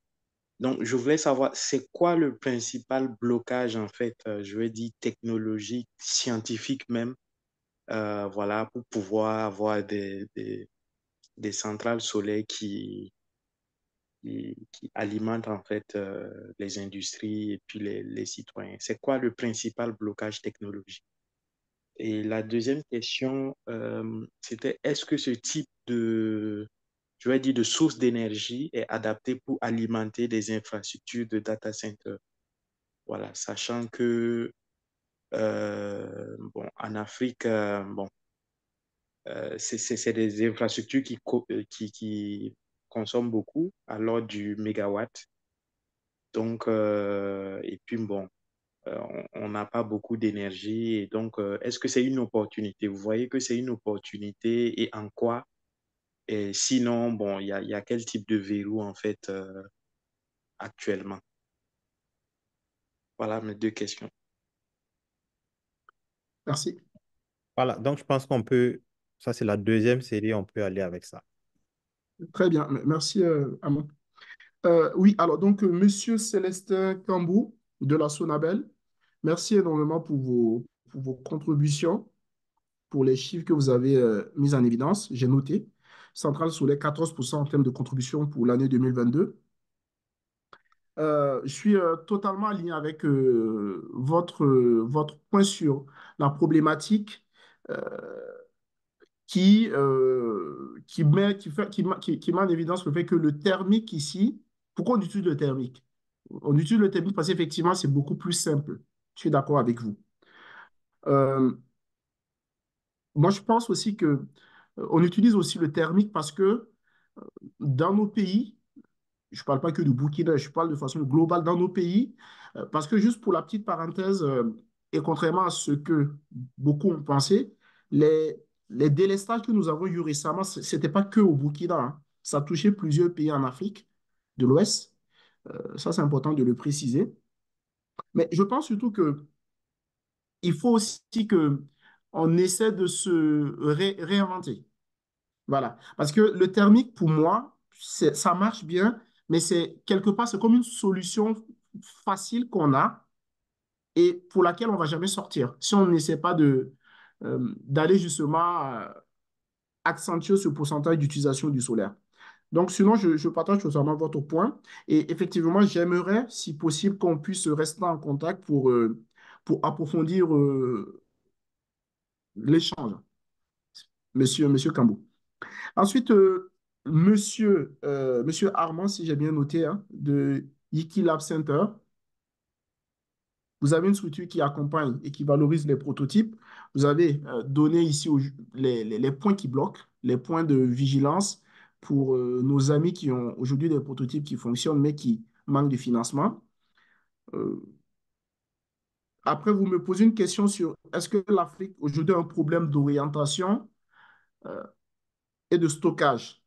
Oui, la réponse pour moi, elle est oui. Déjà, quand on parle de solaire, il faut savoir que très peu d'initiatives hein, sur le solaire existent. Alors, quand je dis très peu d'initiatives, au moins dans chaque pays, vous avez une centrale qui existe. Par contre, quand je dis très peu d'initiatives, c'est-à-dire la centrale, c'est qu'une étape. Quand tu crées une centrale, pour moi, ça doit être la première étape de toute une stratégie par rapport au solaire. La preuve, hein, quand vous regardez dans les pays où vous avez des centrales, autour de ces centrales même, vous venez, vous n'avez même pas d'électricité. Moi, j'ai visité des centrales dans certains pays où j'arrive la nuit, j'arrive au niveau de la centrale et le village même où se trouve la centrale n'est même pas alimenté en électricité. Là, c'est déjà un problème. Voilà. Ça veut dire on produit, mais on ne sait pas comment ou on n'a pas pensé suffisamment à comment il fallait mettre en usage cette électricité-là. Donc oui, je pense qu'il y a, il y a une vraie question par rapport à une orientation globale sur la question. Oui, dans le cas des travaux que je mène, il y a une réflexion globale qui est menée. Ce n'est pas juste une thèse de solution technique. Il y a aussi pas mal de propositions, on va dire, d'accompagnement, de stratégies qui vont en découler des travaux que je présenterai. Donc oui, il y a des réflexions qui sont menées à ce niveau aussi. Et pour terminer avec monsieur Zouré, vous avez posé deux questions. Le principal blocage pour le développement du solaire. Alors, je dirais que d'abord, c'est le coût. Le coût, ça reste un blocage évident. Parce que lorsqu'on vous monte un projet solaire, euh, la preuve, hein, la plupart des centrales que nous avons, c'est des centrales qui sont financées par des pays. Voilà, on a très souvent des pays qui viennent, qui nous proposent de nous accompagner. Nous payons une partie, mais la grosse partie de la mise en place de la centrale, c'est des financements. Donc, ça montre que il y a un coût qui est évident, qui est certain, qui est assez important. Donc, c'est un blocage. Parce qu'on n'aurait pas ce problème de coût en termes d'acquisition de plaques solaires. Je pense qu'on est capable aujourd'hui, parce qu'on n'a pas de problème de surface. Il y a des pays où on a des problèmes même pour implanter des plaques solaires. Nous, on n'en a pas. Si on veut, on fait des kilomètres et des kilomètres de plaques solaires. Mais le problème, c'est le coût pour mettre ça en place. Euh, Est-ce que le solaire est adapté pour supporter, par exemple, les data centers, les structures qui ont besoin vraiment de prendre beaucoup d'énergie? Déjà, moi, je pense que si on arrive à utiliser le solaire pour l'électrification, déjà, pour moi, c'est la première étape. Essayons de faire les choses étape à étape. Utilisons le solaire pour permettre à nos populations qui sont notamment en zone rurale, qui n'ont même pas accès à l'électricité, utilisons le solaire pour les permettre d'avoir cette électricité. Ça, c'est la première étape. Ensuite, effectivement, il est possible d'utiliser le solaire pour notre usage. On peut, dans nos pays, arriver, je ne sais pas sous combien de temps, mais on peut arriver à être totalement, ou en tout cas en grande majorité, sur du solaire. On est capable de le faire. Mais essayons déjà de faire les choses étape à étape, euh, de, de montrer aussi l'importance du solaire. Je ne sais pas si vous parlez à quelqu'un qui habite à Zagtouli. Bon, je prends toujours l'exemple de Zagtouli parce que c'est l'exemple qui peut parler à plusieurs personnes. Si vous demandez à quelqu'un qui habite à Zagtouli, par exemple, euh, des informations sur la centrale qui est à Zagtouli, je ne suis pas sûr que beaucoup peuvent vous répondre. Donc, essayons déjà de faire en sorte que les populations puissent profiter de ces centrales-là, avec tout simplement l'usage de l'électricité, l'éclairage public, déjà même, c'est pas mal. Et par la suite, on est capable effectivement, sur de gros périmètres, d'utiliser cette énergie-là pour alimenter tout type de système.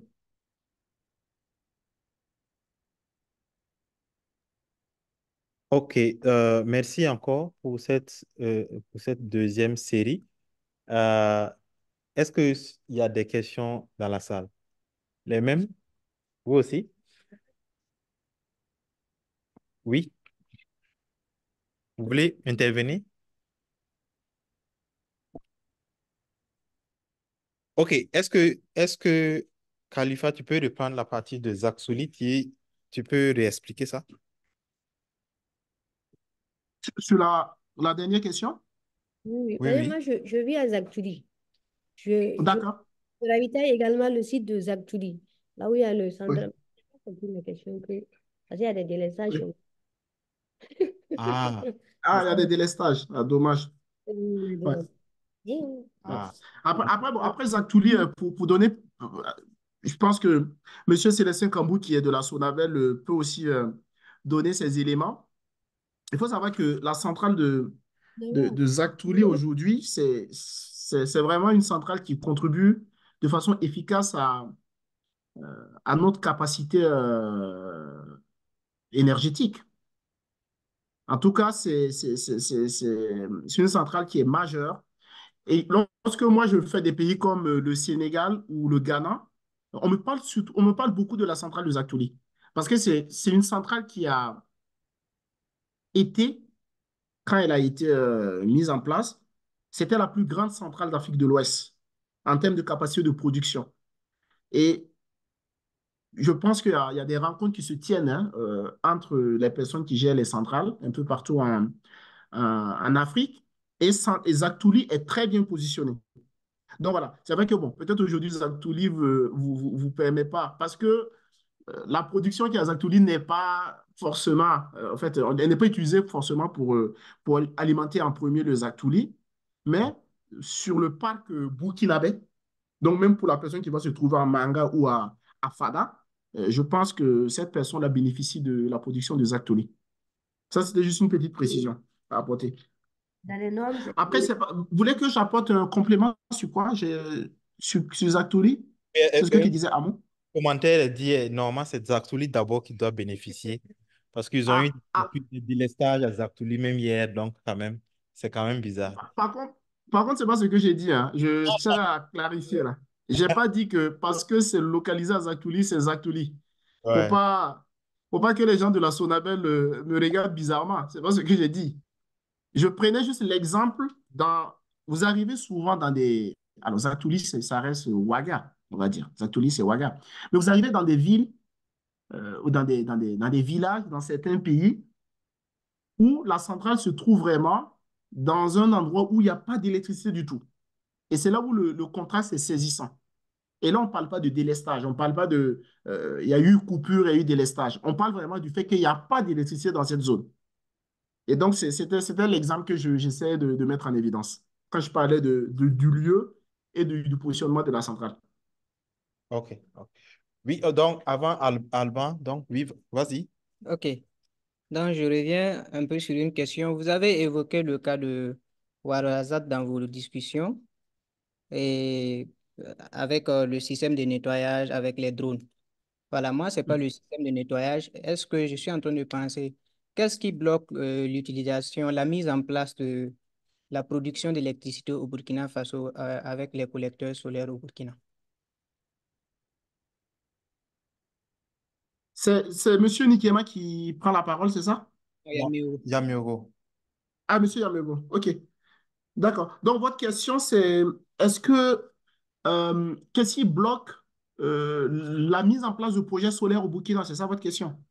Thermique, avec le système utilisé par Warzazat, les collecteurs solaires, les miroirs solaires, je veux dire. Alors, je ne saurais pas répondre à cette question parce que je ne suis pas dans le secret de la Sodabel ou de ceux qui gèrent l'électricité. Je vois M. Kambou qui a levé la main. Je pense qu'il pourra, lui, peut-être vous apporter des éclairages sur cette question. Allô? Oui, allez-y, monsieur Campbell. Oui, merci bien, Monsieur Sankara. Bon, en fait, pour l'instant, en tout cas, en ce qui concerne les collecteurs solaires, là, que ce soit, bon, c'est que le type de rayonnement utilisé pour la production avec ce type de technologie, c'est légèrement différent par rapport à ce qui est utilisé par les centrales solaires PV. Dans ces types de systèmes-là, en fait, c'est le rayonnement direct uniquement qui est utilisé, alors que pour le solaire PV, il y a plusieurs autres types de rayonnement, diffus, direct et tout. Donc, ce qui fait que quand on regarde le potentiel, au Burkina, en tout cas, pour l'instant, d'après les estimations, le potentiel n'est pas assez bon pour pouvoir faire ce type de production. Bien qu'il faille qu'on fasse des études, nous-mêmes à la Sonabel, on est dans cette optique-là de pouvoir faire des études. On a acquis pour ça des stations de mesure solaire dans le cadre du West African Power Pool. Ils ont installé un certain nombre d'équipements de mesure solaire un peu au Burkina. On a Akaya, Kupela, certains qui étaient à Dori et puis Dédougou. Donc, ces systèmes-là vont nous permettre de pouvoir avoir une meilleure mesure, en fait, des paramètres solaires. Et c'est à travers cela, maintenant, on pourra voir est-ce que réellement on a le potentiel ou pas. Pour l'instant, en tout cas, les estimations nous disent qu'on n'en a pas assez de potentiel, mais on va confirmer cela par des études. Merci bien. Merci. Ok, merci, monsieur Cambou. Il y a Alban Ouedraogo qui veut poser une question. Oui, merci pour la parole. J'ai discuté avec un ami qui est dans le domaine du solaire qui me dit que ce qui empêche le rendement des panneaux solaires, c'est non seulement la poussière, le fait qu'elle recouvre les panneaux solaires, mais aussi parce qu'elle occasionne des éraflux sur le verre. Donc, ce qui fait qu'il y a distorsion de lumière, donc ça fait que les panneaux ne sont plus, on va dire, rentables ou bien en tout cas qui ont une baisse de rendement. Et également, la force du soleil. Donc, on a tellement d'intensité du soleil que les cellules photovoltaïques perdent en qualité. Donc, je me demande, on ne peut pas, bon, est-ce que l'IA ne peut pas apporter une solution, peut-être avec l'apport des chimistes, pour concevoir de nouveaux matériaux qui seront capables de résister à la force du soleil, mais également à la poussière qui va causer des éraflux sur les verres. Donc, je ne sais pas si l'expertise de Khalifa entre dans ce domaine, mais bon, c'est une question que je lance comme ça. Merci. Ok. Oui, Khalifa, c'est bon? Oui, c'est bon. OK. Merci, cher Alban, pour la contribution et pour la question. Euh, oui, évidemment, ce sont les facteurs qui bloquent aujourd'hui la production, la poussière, le fait d'avoir beaucoup de soleil. C'est ce que je disais aussi dans la présentation. Contrairement à ce que peut penser beaucoup, quand on a beaucoup de soleil, c'est pas bon pour les plaques. Ça, c'est indéniable. Donc, c'est pourquoi aussi l'intelligence artificielle est importante pour euh, activer des process de rafraîchissement des plaques. Et ça, c'est ce que j'ai vu au Ouarzazate, par exemple. Quand il y a le soleil qui commence à bien taper, vous avez les drones qui se mettent en action et qui font des jets d'eau pour rafraîchir un peu les plaques pour que ça puisse produire de façon efficace. Donc oui, l'intelligence artificielle peut être un apport sur ça. Alors, le volet que tu mets en évidence, construire des panneaux solaires adaptés à nos réalités pour garantir une production optimale, ne fait pas partie à date des réflexions que je mène. Mais je pense aussi, hein, comme toi, que c'est l'une des solutions qui doivent être considérées, surtout lorsqu'on aura euh, beaucoup de centrales solaires. À date, on n'en a pas beaucoup. On a une production, donc la réflexion peut-être n'est pas encore euh, pertinente, mais je sais par exemple qu'on a une entreprise qui fabrique des plaques solaires au Burkina, si je ne me trompe pas. Et donc, il faut justement que ça fasse partie des réflexions. En tout cas, j'ose espérer que c'est le cas, parce que tout le monde sait que aujourd'hui, les panneaux euh, qui sont utilisés ne sont pas adaptés forcément à nos conditions. Voilà. Et notamment, le volet poussière, c'est quelque chose d'assez frappant. C'est des panneaux qui ne sont pas très adaptés à la poussière. Et quand je visitais la centrale de Dias au Sénégal, Dias qui est à quelques kilomètres de Dakar, on voit même que le vent, dans le vent, dès qu'il y a du vent qui passe, il y a la poussière qui se dépose. On aurait tendance à se dire que les panneaux même attirent la poussière. Voilà. Donc, c'est pour vous dire que non, ce n'est pas du tout adapté. Et sans doute, ce que tu proposes, ça va être vraiment une des solutions, un challenge pour améliorer la productivité des plaques solaires. OK, donc, d'autres questions sur place ou en ligne? Non? Oui? O- OK, le mail, OK, monsieur Cambou, vous êtes demandé, je pense qu'on a son contact même, s'il il autorise, on peut. Mais en tout cas, dans la messagerie, si vous pouvez partager vos contacts, il y a quelqu'un qui demande ça. Et je vais peut-être profiter aussi, intervenir très rapidement pour remercier Alban pour la question. J'avais vu que récemment, en tout cas, quand on regarde les avancées de l'IA, il y a des IA qui arrivent à proposer des nouveaux matériaux, non seulement pour les batteries, mais aussi pour d'autres domaines. Donc, je me dis que c'est quelque chose à explorer, mais plus peut-être dans le domaine de la recherche, comment l'IA peut proposer des matériaux adaptés aux besoins voilà, du pays ici. Et puis maintenant permettre aux entreprises qui fabriquent. Mais je dirais qu'ici, apparemment, elles font plus de l'assemblage que de la fabrication. Donc, il y a un besoin d'aller carrément très deep tech, faire de la recherche, remonter et puis amener ça aux entreprises qui font de l'assemblage. Comme ça, on n'aura pas à importer ce qui permet d'assembler. Donc, j'ai bien aimé cette proposition. Mais j'allais plutôt demander une question et demander d'après un peu, de façon un peu plus stratégique, parce qu'on a beaucoup parlé de centrales solaires ici. Et en même temps, on a dit que les centrales solaires sont assez coûteuses. Donc, si c'est coûteux, ça veut dire que l'accès est assez compliqué. C'est-à-dire qu'il faut attendre qu'il y ait des gens qui mettent vraiment les fonds qu'il faut. Est-ce que c'est la bonne stratégie, trouver les fonds ou bien euh, promouvoir les plaques solaires, les utilisations comme l'exemple du ventilo solaire qui a été mentionné. J'ai entendu parler de réfrigérateurs solaires, de climatiseurs solaires. Il y a plein de choses comme ça. Est-ce que aller très local, c'est pas mieux qu'aller très global, ou bien c'est mieux de tenter carrément le global pour vraiment résoudre le problème? Donc ça, voilà, c'est vraiment une question de stratégie que je pose. Et aussi une deuxième question sur l'aspect revente vers la Sonavelle. Si on a quelqu'un qui peut nous apporter plus d'informations sur ça, parce que souvent les gens ne savent pas que peut-être les places solaires peuvent te permettre de gagner de l'argent. Voilà, c'est peut-être une forme d'investissement. Les Burkinabés, on aime les investissements. Peut-être si on dit ça, les gens vont investir dans les plaques solaires au lieu seulement d'investir dans les parcelles. Donc, il faut, peut-être s'il y a des gens, peut-être il y a M. Kambou qui est là, si on peut donner plus d'informations ou peut-être trouver une session pour en parler, pour savoir comment ça se passe. Supposons que j'ai des plaques solaires, je veux participer, comment ça se passe. Parce que je sais que, par exemple, l'ISGE, j'ai visité, ils ont des plaques solaires là-bas à Liège au niveau du top.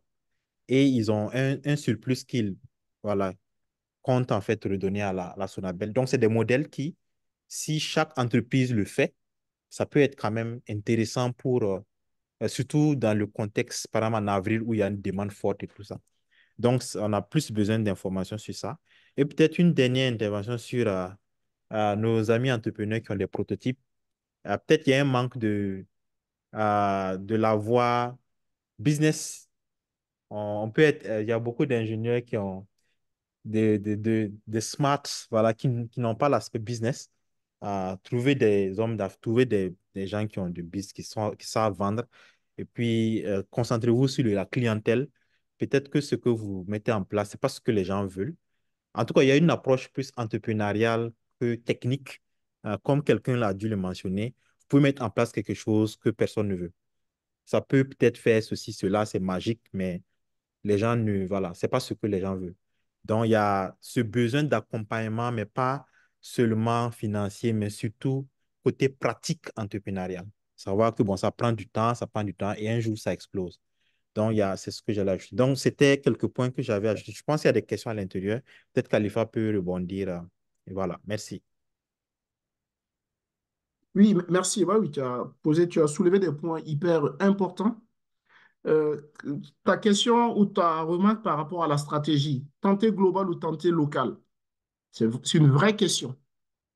C'est une vraie question qui se pose, euh, qui, pour moi, alors moi, je verrais les deux en parallèle.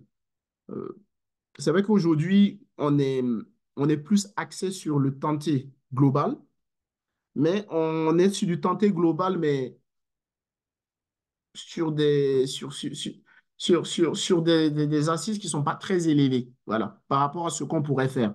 Donc, le tenter local aussi, et c'est la proposition que je faisais aussi dans les axes d'approfondissement, il faut qu'il y ait une volonté d'accompagner nos concitoyens à avoir des plaques solaires chez eux. Et du coup, je rejoins ton deuxième point par rapport à comment investir dans la vente du surplus. Oui, il faut de la vulgarisation. Il faut que les uns et les autres sachent que c'est possible de le faire et qu'on définisse clairement le cadre de production, le cadre de vente. Et derrière, je pense effectivement qu'on aura de nouveaux types d'entrepreneurs qui vont apparaître rapidement. Et voilà, par rapport à ton point sur l'accent, pardon, prototype et commerce, oui, je pense que je partage ton point de vue.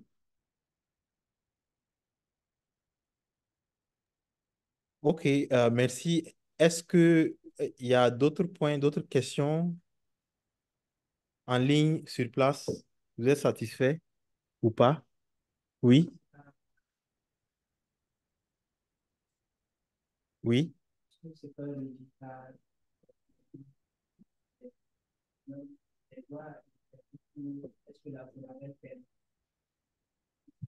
OK. Donc, il demande, c'est Yamiogo qui demande si c'est permis, c'est effectivement permis de revendre les surplus d'énergie. Euh, Khalifa, je ne sais pas si tu as une réponse par rapport à ça, au Si Burkina. c'est permis de revendre le surplus d'énergie, euh, qui à la chose à l'entreprise qui gère l'électricité ou j'ai pas compris le fond de la question? Oui, je suppose à Ou la... à votre voisin? Ou à votre voisin, c'est ça? Que là, il faut injecter dans le réseau de la Sonabel. Est-ce que le Sonabel peut... Ah, alors, évidemment, je l'ai vulgarisé, je l'ai apporté de la façon la plus simple qu'il existe, mais non, c'est une action qui est hyper complexe. Et c'est forcément un projet je ne sais pas si aujourd'hui au Burkina ça se fait, je n'ai vraiment pas cette information. Je vous prenais l'exemple de ce que nous faisons nous dans l'entreprise où je suis aujourd'hui, mais c'est un système qui nécessite de l'accompagnement, qui nécessite des équipements. Mais ce qui est possible aussi, c'est de revendre à son voisin. Ça, je l'ai vu, ça marche. Je l'ai vu au Ghana. Mais encore une fois de plus, il faut que ça soit encadré pour éviter notamment, voilà, il peut y avoir des risques d'accident, hein. Même si on est quand même sur du solaire et sur des moyens de stockage qui sont moins, moins, on va dire, dangereux que certaines autres énergies, il y a quand même ce risque-là d'accident. Donc voilà. Donc il faut, je pense, de façon globale, se renseigner sur la question et sur la stratégie du Burkina sur ce point. OK, donc merci encore, Khalifa, pour ces retours. Je pense que je viens de regarder le temps. Je vois qu'on a fait plus d'une heure. On est en train d'aller vers 2 heures, 1h40, parce qu'on a commencé à l'heure. Donc, est-ce que Armand, on va te prendre? Donc, peut-être dernière question. Et puis, Khalifa, lorsque tu réponds, tu donnes ton mot de la fin en même temps pour OK. conclure cette session. Donc, Armand, vas-y. Ouais. Donc, merci. Moi, je suis interpellé en fait par les interventions de la fin. Le business model qui veut que les individus en fait s'octroient en fait des plaques solaires pour produire de l'électricité, la revendre à la Sonabel. Et du coup, en fait, donc, je m'adresse à Khalifa et puis peut-être à Monsieur Kambou. Est-ce que il faut pas regarder ce business model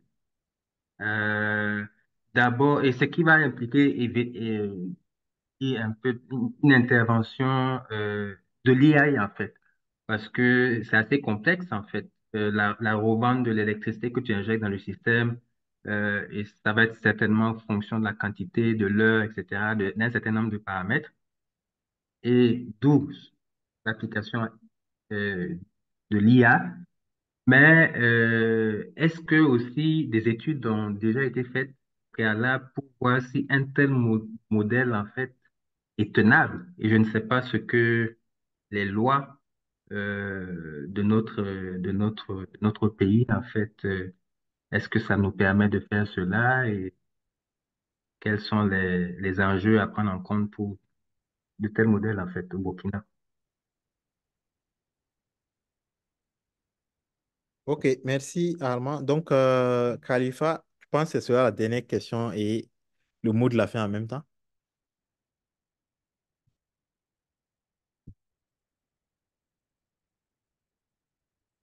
Allô? Je pense qu'il Ah, est... désolé, oui, mon micro était coupé. Je disais peut-être laisser Monsieur Kambou réagir. Je pense qu'il est interpellé aussi sur la question. Et moi, derrière, je viendrai donner mon point de vue et conclure. Voilà, donc Monsieur Kambo est interpellé. Il n'est pas là. Il est parti. D'accord. Alors, donc Il est là. Ou il bien, est là, je pense. bon, voilà. Mais c'est pas grave. De toute façon, je pense que on peut toujours, juste que Kambo et Sankara vont s'appeler après. Donc, c'est pas grave. Oui. Khalifa, tu Oui. peux. Alors, donc, Monsieur Amego, oui. Alors, est-ce que c'est légal? Oui, évidemment. C'est légal à partir du moment où la réflexion elle est posée, à partir du moment où le cadre, effectivement, les contours, les tenants, les aboutissants de cette action sont définis. Moi, je me répète, hein, mais on le fait chez nous déjà. C'est des initiatives qui existent, c'est des offres que nous commercialisons au même titre que quelqu'un qui vient souscrire à un contrat d'électricité ou du gaz. Après, il faut effectivement que ça soit encadré. Et c'est vraiment pour moi le point central. Pour éviter les abus, pour éviter aussi les risques. Je parlais tout à l'heure du risque d'accident. Voilà, donc tout type, à partir du moment où on touche l'énergie, l'électricité, il y a un risque qui est là. Même si on est en contre sur du solaire, c'est pas les mêmes bases. Mais oui, pour moi, il faut qu'on arrive à créer ce cadre-là qui réglemente, qui permet, qui valide. Et derrière, je suis sûr qu'on va avoir pas mal d'entrepreneurs, en tout cas de nouveaux types d'entrepreneurs qui vont apparaître dans nos pays. J'espère que j'ai répondu à votre question. Sinon, n'hésitez pas à me contacter derrière pour qu'on puisse échanger plus en détail. Et sinon, comme mot de la fin, donc moi, je tenais encore une fois de plus à remercier le comité d'organisation du Sénat et en particulier mon cher ami Amon, déjà pour cette initiative hein, qui devient un rendez-vous, on va dire, annuel et moi, partout où je passe, où j'ai l'occasion de, que ce soit faire une conférence ou parler de l'intelligence artificielle en Afrique, je prends le temps quand même de citer le scénar. Parce que pour moi, ce sont ces cadres-là qui doivent être valorisés, comme la communauté Zindi aussi de Alban qui est dans la salle. Donc, merci à vous pour cette initiative. Remercier aussi toutes les personnes qui se sont connectées, toutes les personnes qui ont posé des questions. Toutes les personnes aussi qui n'ont pas posé des questions, mais qui sans doute vont derrière adopter des logiques ou même des entreprises dans ce sens. Et voilà, moi, je reste tout à fait disponible pour toute personne qui souhaite approfondir l'échange. Je reste disponible. Mes pages de contact sont affichées à l'écran. Donc, n'hésitez pas. Je trouverai le temps d'échanger avec toute personne qui souhaite approfondir un point. Et voilà, et vous souhaitez une bonne fin de journée et à très bientôt. Merci. Ok, merci. Je pense qu'on va lui... Voilà. Voilà, merci pour cette voilà, l'intervention. Je pense que ça comble les attentes. Je connais qu'on était à plus de 35-36 participants en ligne. Donc, c'est quand même, je pense que c'est une réussite. Donc, merci encore. On espère t'avoir pour des projets, pour, voilà, ceux qui ont des projets là, ils vont te contacter et puis avec ce Cambou aussi. Voilà, parce qu'on espère vraiment que des conférences, on passe à la pratique après. Donc, voilà, merci encore. Voilà, donc pour la suite, Merci. voilà, merci. Et pour la suite, alors, aujourd'hui, ce n'est que le premier jour hein, de CNA. Demain, on aura des conférences. On aura une conférence sur l'employabilité des jeunes à l'aide de l'IA par Clovis Béanzin. On aura aussi une conférence sur les drones et l'IA, c'est-à-dire des applications concrètes des drones et de l'IA, de quelqu'un d'ailleurs qui a une entreprise dans ce domaine-là. Et ça, c'est les deux conférences principales, mais il risque d'avoir une troisième conférence pour l'IA, pour les personnes qui ont des, qu'on appelle disabled, comment on dit ça, les personnes handicapées, voilà, visuelles notamment. Donc, il y a des, ça peut-être, ça rejoint un peu peut-être l'aspect l'IA responsable, c'est-à-dire quand tu mets une IA en place, tu penses à des personnes qui n'ont peut-être pas accès à un écran comme toi, des trucs comme ça. Donc, on est en train de voir ce possible, cette conférence-là. Sinon, il y a d'autres conférences. Je pense que ceux qui sont dans le groupe des participants, on va les partager les différentes conférences. Ceux qui ne sont pas dans le groupe, pouvez aller sur techemergingafrica.com. Vous allez voir un bouton pour rejoindre la communauté. Et lorsque vous rejoignez la communauté, vous pourrez rejoindre les participants de Sénat 2024. Donc, à partir de là, vous aurez accès à toutes les informations. Vous pouvez poser vos questions et tout, tout, tout. Donc, sur ce, merci encore à ceux qui sont connectés et merci à ceux qui sont là. Et ben, on va se retrouver demain pour la suite. Voilà, merci.